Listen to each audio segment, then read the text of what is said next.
Alright, we are creating the program to check the eligibility of a student for a scholarship by using the nested if statement. So let's enter inside the main function. First, I have to create the two variables, that is first marks equals to, I will provide the marks 91. Okay. After that, another variable, that is attendance. Okay. I will provide the attendance is, take it 85. Okay.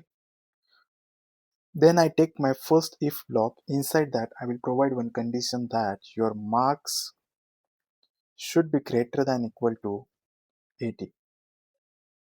Okay.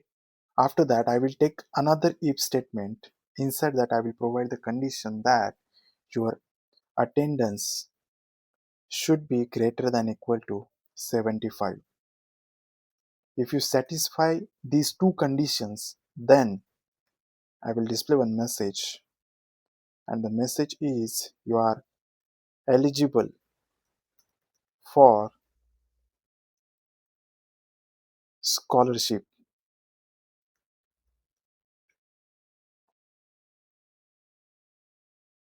Simply, I will tell you the flow of this program. I created two variables, int marks and int attendance. Here I have provided the values also.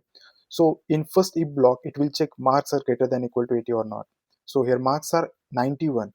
It satisfies the first condition, then it enters inside the if block and check for another block that attendance is greater than equal to 75 or not. Here attendance is 85. So both conditions are satisfying. So our output will be eligible for scholarship. It's time to save the program and execute it. You can see that our output is eligible for scholarship.